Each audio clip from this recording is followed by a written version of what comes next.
ठीक है, ग्रेविटेशन हम कर रहे थे, राइट? ग्रेविटेशन ग्रेविटेशन में वी हैड ऑलरेडी डन कि यूनिवर्सल लॉ ऑफ ग्रेविटेशन क्या था? What was universal law of gravitation? F is equal to G M N by B square, right? इसके अंदर F was gravitational force, G was gravitation constant, M was mass of the larger object, smaller object was small m, and D was the distance of separation. ये याद है? ठीक है, अब हमने एक क्वेश्चन भी किया था जिसमें mass of moon, mass of earth दे रखा था, उनके बीच का डिस्टेंस दे रखा था और हमें ग्रेविटेशनल फोर्स निकालना था, राइट? वो क्वेश्चन हमने एग्जांपल किया था। अब हम कर रहे हैं नेक्स्ट पार्ट में, next topic that we are doing is free fall.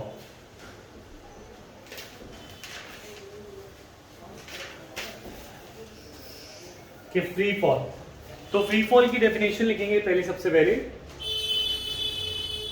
whenever an object falls, when an object falls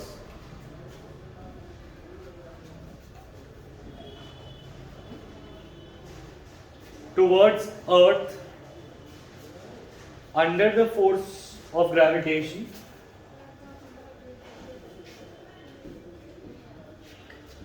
under the force of gravitation,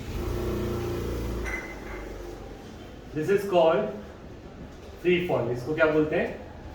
free fall. मतलब कोई भी ऑब्जेक्ट अगर अर्थ की सरफेस की तरफ फॉल कर रही है, जैसे फॉर एग्जांपल न्यूटन के केस में दैट वाज एन एप्पल, ठीक है?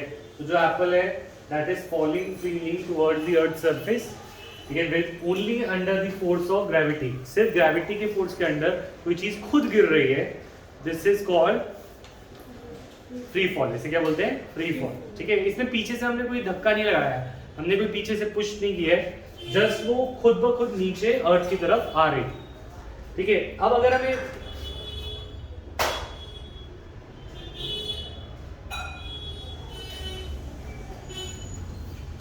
अच्छा ठीक है, अब अगर सपोज एक ऑब्जेक्ट फॉल करती है नीचे, तो what do you think initial speed उसकी क्या होगी जब वो शुरू करी थी? जीरो, क्योंकि पहले तो वो शुरुआत में जीरो थी स्पीड, फिर नीचे जा रहे हैं तो स्पीड बढ़ी कि नहीं बढ़ी, ठीक है? और जब फिर थोड़ी देर बाद और बढ़ेगी या फिर कांस्टेंट रहेगी? क्या लगता है? कांस्टेंट क्यों लगेगी? ग्रेविटी से चल रहा है। ग्रेविटी से चल रहा है तो और बढ़ेगी या नहीं, ये मैं पूछूं। अच्छा, अगर सपोज हम कोई इंसान यहाँ पे जंप करता है टेबल से, ठीक है? टेबल से जंप किया, उसको कुछ नहीं हुआ, फिर वो फर्स्ट फ्लोर से भी जंप किया, चलो फिर भी बच गया। सेकेंड फ्लोर से जंप किया, उसकी टांगें टूट जाएंगी। जब वो थर्ड फ्लोर से कूदेगा शायद वही नहीं बचेगा, फोर्थ फ्लोर से कूदेगा तो मतलब पॉइंट इज दिस कि जैसे जैसे हम ऊपर से जा रहे हैं, जब वो नीचे गिर रहा है तो हो सकता है उसकी स्पीड ज़्यादा बढ़ जाती है वो नीचे गिरने में, क्योंकि वो इंसान तो उसका वेट तो उतना ही है, चाहे वो इधर से कूद रहा है या नीचे से, ऊपर से कूदेगा नीचे से, उसका वेट तो उतना ही है। बट फर्क क्या चीज पे आ रहा है? उसकी स्पीड पे। मास कैसे? तेरा मास बढ़ जाता है तो ऊपर जाता है, मास तो उतना है, वो कितनी स्पीड से अर्थ पे गिरेगा that will cause more harm, yes और नो, है ना? तो एक चीज तुम ये सोच सकते हो इस एग्जांपल से कि जितनी ऊपर से कोई चीज आएगी उतनी स्पीड से वो आएगी नीचे, आएगी कि नहीं आएगी? और इसीलिए वो नीचे जाके टूट जाएगी या जो भी होगा, वो डिपेंड करेगा कि वो कितने फोर्स से कितनी स्पीड से आ रहा था और वो टकराया, राइट? क्योंकि उसका मोमेंटम चेंज होगा। अब पॉइंट इज दिस कि ये बात तो क्लियर है कि स्पीड वुड इंक्रीज, स्पीड क्या होगी? नीचे जाते जाते इंक्रीज करेगी, राइट? अगर स्पीड इंक्रीज करेगी तो ये मोशन एक्सेलरेटेड होगा या नॉन एक्सेलरेटेड होगा? एक्सेलरेटेड क्या होता है? जब स्पीड का चेंज हो। एक्सेलरेशन का क्या मतलब क्या होता है? जब स्पीड का चेंज हो तो उसे बोलते हैं एक्सेलरेशन। क्या बोलते हैं? चाहे स्पीड बढ़ाओ या स्पीड को, तुम्हारी गाड़ी में एक्सेलरेटर होता है, एक क्लच होता है और एक ब्रेक होती है। एक्सेलरेटर दबाने से स्पीड बढ़ती है या नहीं बढ़ती? बढ़ती है। एक्सेलरेशन से स्पीड बढ़ती है। और अगर मैं बोल रहा हूँ स्पीड बढ़ रहा है तो ये मोशन एक्सेलरेटेड है या नॉन एक्सेलरेटेड? एक्सेलरेटेड। ये मोशन कैसा है? एक्सेलरेटेड। तो इसमें कुछ ना कुछ एक्सेलरेशन होगी। तो और ये एक्सेलरेशन, उस एक्सेलरेशन को हम बोलते हैं acceleration due to gravity. It is acceleration due to gravity.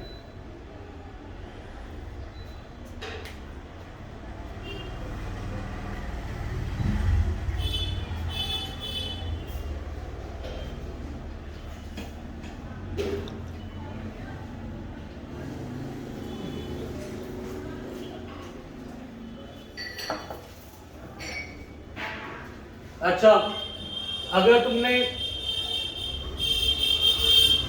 Force and laws of motion पढ़ा है तो force and laws of motion में हमने एक फॉर्मूला किया है, force is equal to mass into acceleration. Force का फॉर्मूला होता है मास इनटू एक्सेलरेशन। ये कहां से आया? ये आया chapter from force and laws of motion, term 1 का। ठीक है। अच्छा, अगर मुझे एक्सेलरेशन निकालना है तो मुझे फोर्स की जरूरत पड़ेगी, और फोर्स क्योंकि वो ग्रेविटी के अंदर आ रहा है तो ग्रेविटी का फोर्स ही तो फोर्स, ये भी फोर्स होगा। Can I equate this and this? Can I equate 1 and equate 2? तो if I equating 1 and 2, equating 1 and 2, तो force is equal to mass into acceleration. तो I say mass into acceleration is equal to g m by v square। m से m will cut, ठीक है। अब जब m से m will cut, where I will get acceleration due to gravity जो होगी a, उसको हमने g बोला था, acceleration को हमने क्या लिया है? g। तो I can write it as g is equal to g m by d square। ये वाली बात समझ में आई नहीं आई? देखो, force is equal to mass into acceleration, force is equal to this, दोनों को इक्वेट किया, मास से मास कट गया। एक्सेलरेशन जो होता है यहाँ पे, एक्सेलरेशन ड्यू टू ग्रेविटी ली जा रही थी। क्या लिया जा रहा था? ग्रेविटी। तो एक्सेलरेशन ड्यू टू ग्रेविटी को हमने पहले ही g लेट कर लिया था। तो g की value, acceleration due to gravity की वैल्यू आएगी g m by d square. But इसके अंदर हमें थोड़ी सी चेंजेस और करने पड़ेंगे, क्योंकि अगर ऑब्जेक्ट अर्थ से डिस्टेंस देखो इसका, तो d होगा इस अर्थ के डिस्टेंस सेंटर से, from the centre of the earth to the height at which object is placed. ठीक है। तो यहाँ पे आएगा रेडियस ऑफ द अर्थ, यहाँ पे क्या आएगा? Radius of earth.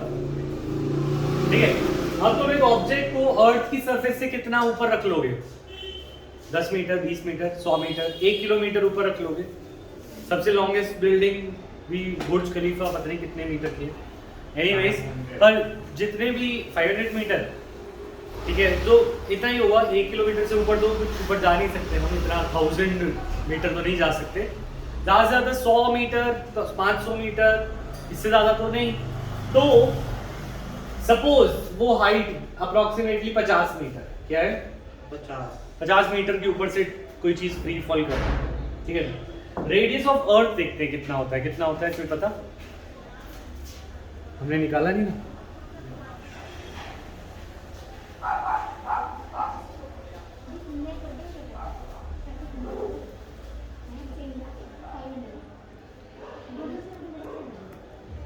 Radius of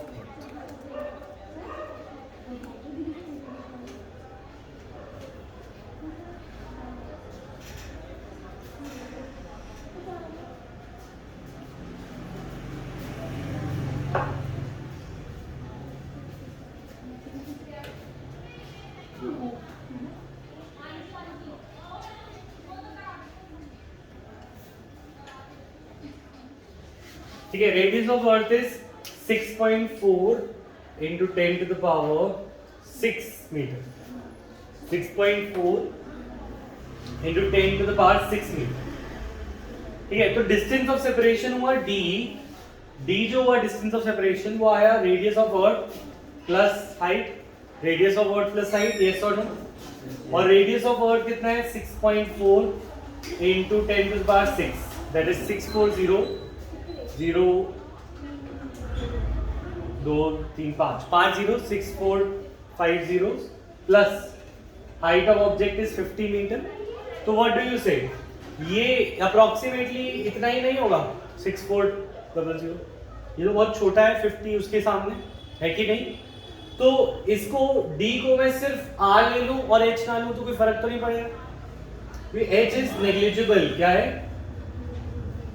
H क्या है? Negligible in comparison to the radius. तुम 100 मीटर तक रख लोगे, इतने मीटर रेडियस के सामने ये 50 मीटर का डिस्टेंस ना के बराबर है या नहीं? ये बात समझ में आई? तो अगर मैं D को सिर्फ R ले लूं, रेडियस ऑफ अर्थ, क्या ले लूं? R, रेडियस ऑफ अर्थ, तो चलेगा कि नहीं चलेगा? फ्री फॉल में चलेगा। तो if I put it G is equal to Gm by R square, इसमें G की वैल्यू मेरे पास है, कितनी है? 6.7 into 10 to the power minus 11, और M की वैल्यू, मास ऑफ अर्थ की value is also constant, that is 6 into 10 to the power 34 kg divided by R square. R is 6.4, अभी हमने किया into 10 to the power 6 metre का square. Finally, what do we get? We get 9.8 meter per second square. 9.8 meter per second square when we solve this.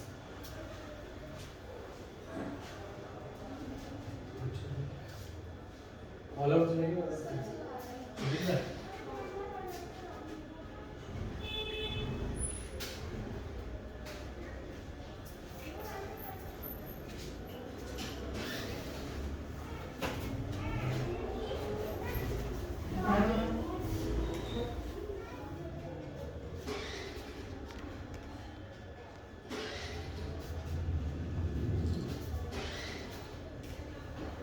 Yes. तो free fall में we have found acceleration due to gravity. क्या मिला हमें? Acceleration due to gravity वो कितना होता है? 9.8 metre पर सेकेंड स्क्वायर। कोई भी चीज, फॉर एग्जाम्पल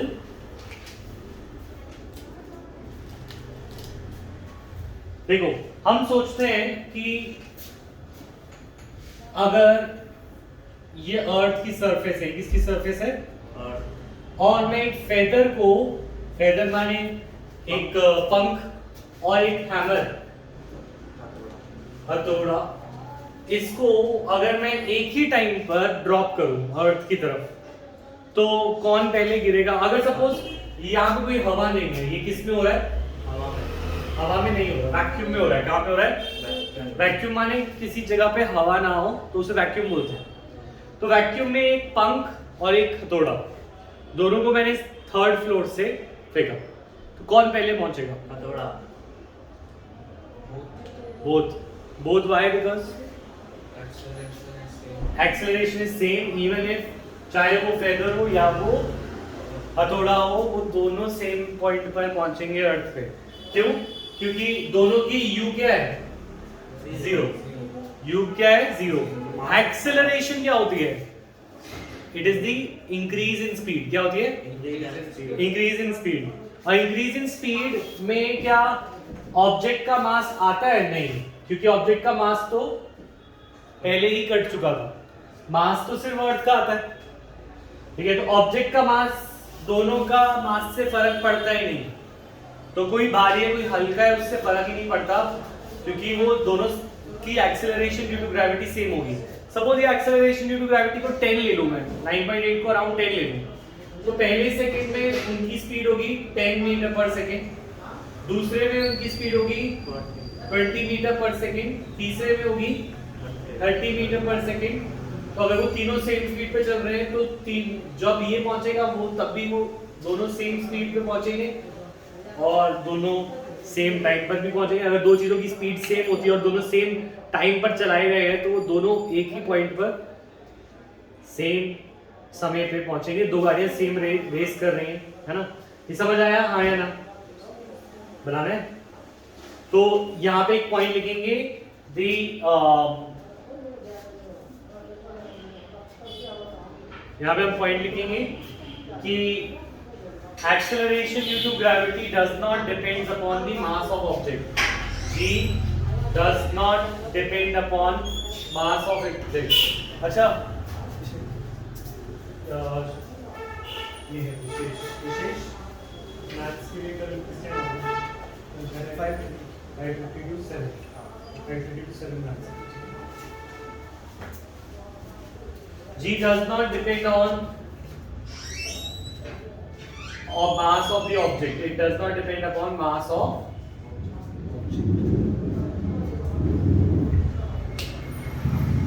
यहाँ का सारा टॉपिक समझ आया? हाँ या ना?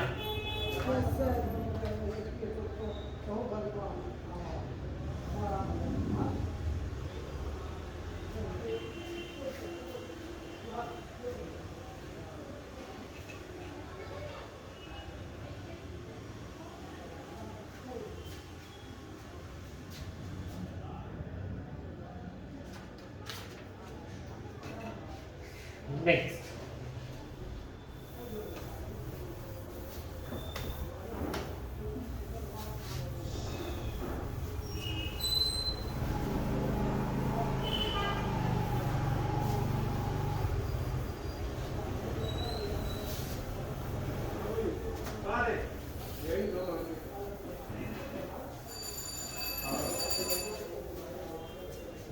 Yes.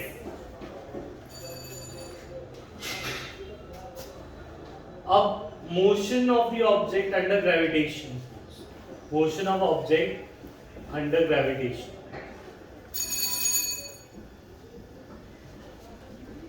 ग्रेविटी के अंदर उसका मोशन कैसे हो? तो मोशन जब भी वर्ड आता है तो हमें मोशन के चैप्टर में जाना पड़ता है. मोशन के चैप्टर में 3 इक्वेशन ऑफ मोशन थी. चिराग में बताओगे कौन कौन सी? हाँ रोहित, मैं चैप्टर ही नहीं कर रहा हूँ. क्यों नहीं किया? कितनी बार कराया? ध्रुव के साथ भी कराया था मोशन, इधर उधर कितनी बार कराया? 3 मोशंस पता है ना, इक्वेशंस ऑफ द मोशन. हाँ बोलो. v square minus u square is equal to as v square minus u square is equal to 2as और s is equal to ut s is equal to ut plus half at square. half at square और first was v is equal to u plus at. So we have 3 equations of motion 1, 2 and 3. इन तीनों का इस्तेमाल किया जा सकता है in the gravitation chapter. u being initial velocity, इस chapter में v is same final velocity, right? तो फर्क सिर्फ इसमें आएगा एक्सेलरेशन में. एक्सेलरेशन की जगह we will use g which is 9.8 metre पर सेकेंड स्क्वायर. कई कई जगह पे क्वेश्चनों में 10 मीटर पर सेकेंड स्क्वायर भी यूज किया गया. और s is the displacement. ठीक है, इसके क्वेश्चन हम करेंगे. ठीक है, इसकी क्वेश्चन हम करेंगे कल. ठीक है, अभी मैं ये चैप्टर कंप्लीट कर रहा हूँ. न्यूमेरिकल्स की अलग से क्लास लूंगा कल या परसों. ठीक है, टाइम बताओ. न्यूमेरिकल्स की मैं अलग से क्लास लूंगा जिसमें तुम मोशन के पहले ये इक्वेशंस की क्वेश्चन ट्राई करके आओगे एग्जांपल से, मोशन से. फिर हम ग्रेविटेशन को ज्वाइन करके कंबाइन करके ग्रेविटी के क्वेश्चन करेंगे. परसों कर लेंगे. ठीक है, अब ये motion of object under gravity में हमें मोशन की इक्वेशंस को यूज करना आना चाहिए. उसके क्वेश्चंस ट्राई करने हैं और उसके अंदर बस एक्सेलरेशन की जगह what we have to put g. इसके लिए नेक्स्ट क्लास में आई विल डू न्यूमेरिकल्स. ठीक है, अभी हमें एक टॉपिक जो कंप्लीट करने हैं उनको कंप्लीट करते हैं. और टॉपिक है difference between mass and weight. Difference between mass and weight. तो मास और वेट में फर्क होता है. क्या फर्क होता है?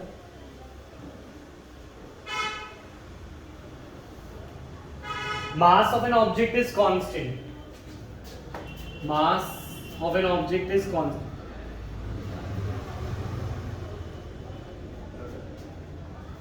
But weight is not constant.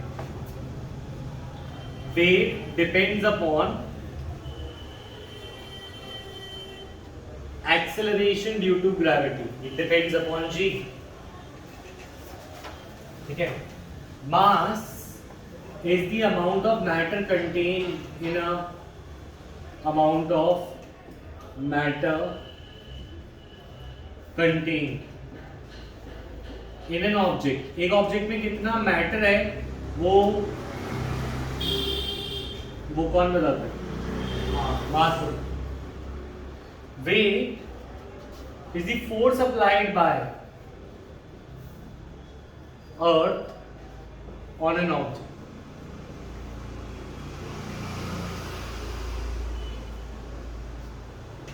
Force applied by earth on an object is the weight.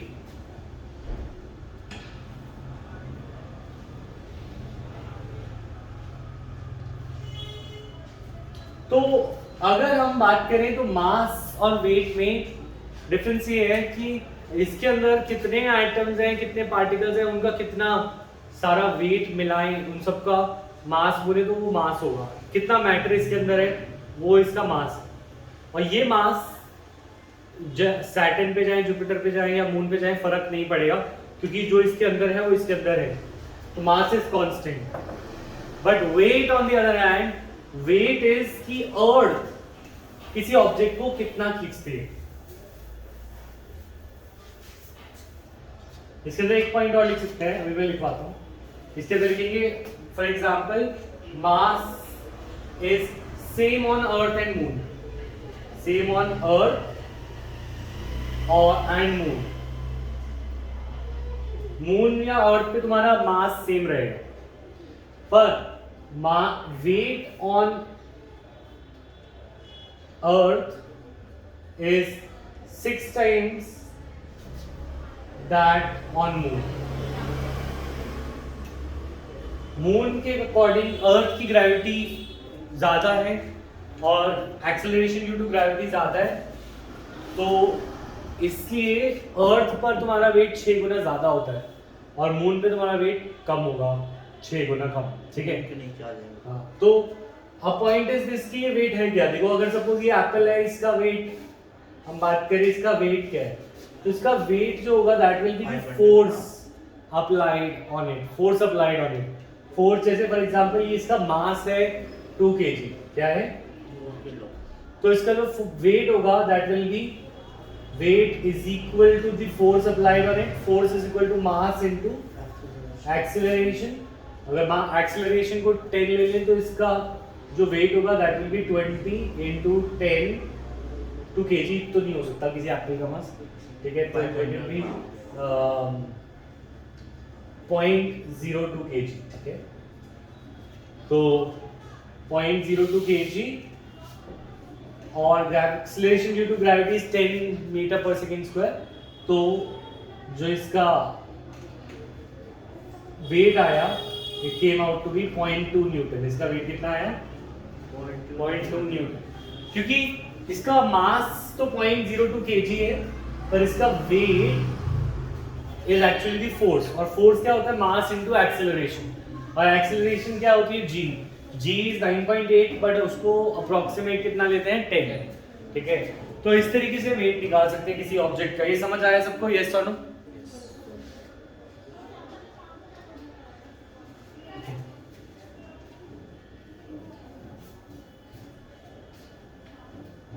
ठीक है. if we are given that mass of earth is, हमें पढ़ा था mass of earth कितना था 6.4 into 10 to the power 6. mass of earth was 6.4 into 10 to the power 6. radius of earth is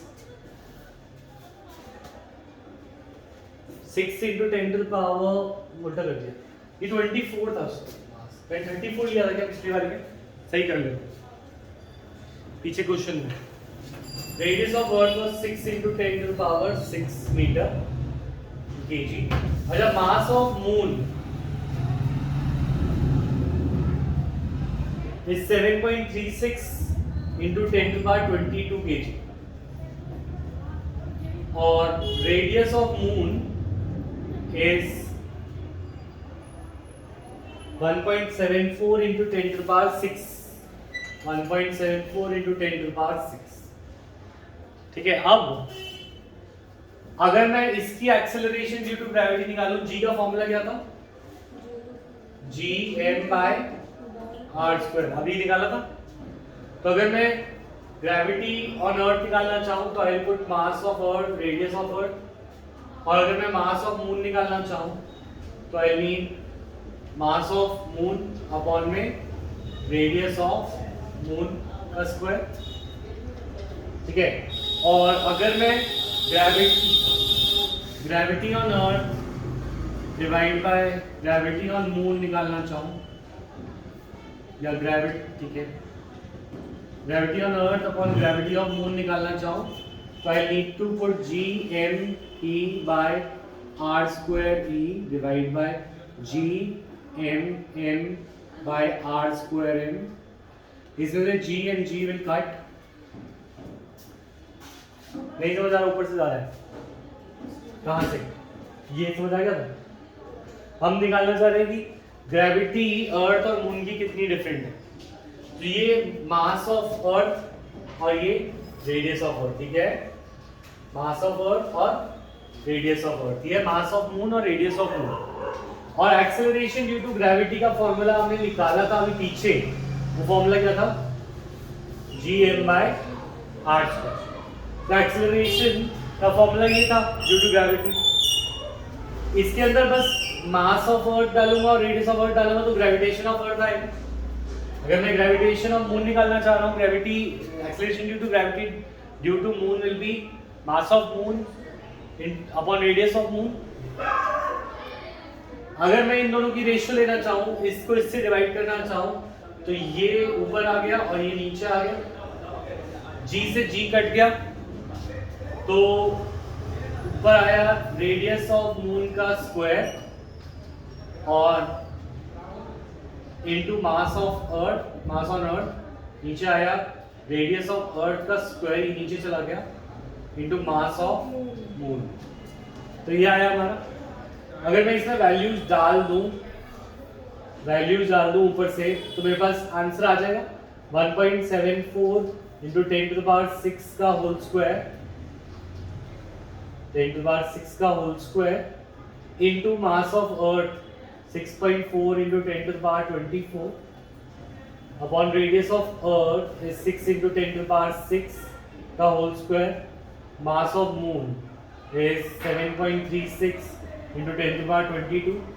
ये पूरा solve करना तो बहुत मुश्किल है, पर हमें डायरेक्ट वैल्यू दे रखी है कि अर्थ का 6 टाइम्स होता है मून के। तो this you have to remember, करके दिखाना पड़े तो करेंगे। पर एंड में याद रख सकते हैं कि gravity due to earth is 6 times stronger than gravity on earth moon.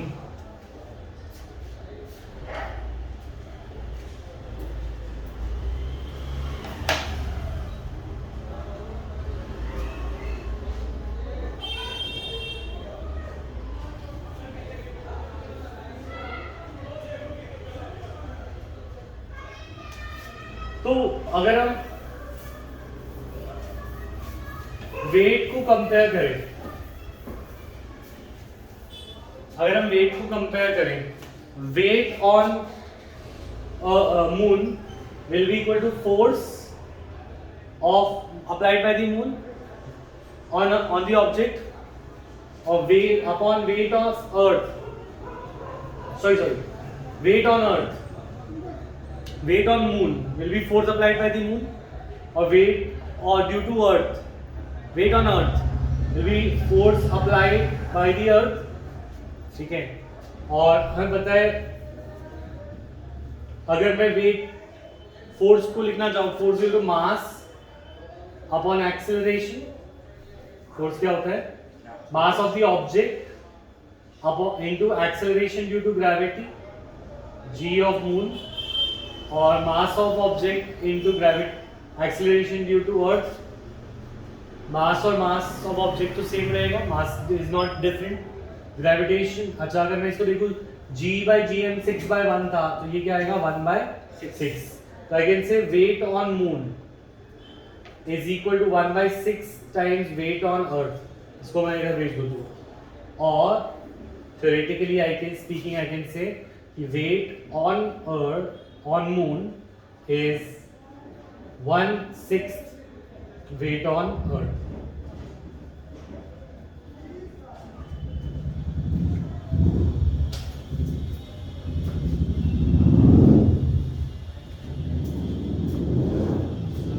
हाँ. So shouldn't it be weight on moon is equal to 6 times on Earth? Moon weight on moon should be 1/6. मैंने यहाँ पे G/gm लिया था, but यहाँ पे weight on moon will be gravitation due to moon upon gravitation due to earth. This has been inverse, this is now opposite, so 6/1 का it will be 1/6. Moon पे wait कम होगा, ठीक है, अर्थ पे ज्यादा होगा.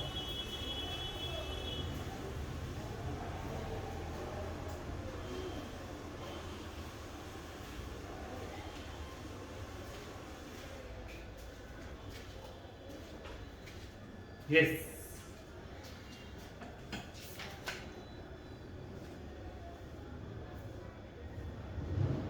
देखिए, if object weighs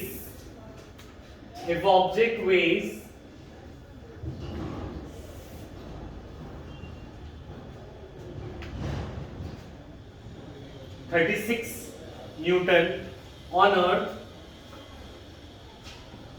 what is the weight on moon? What is the weight of the object on moon?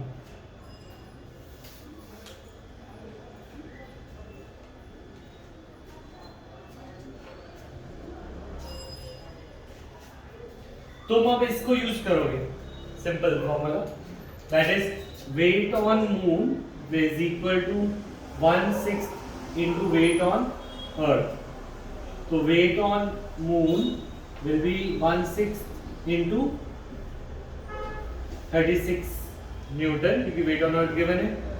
तो वेट ऑन मून आएगा 60.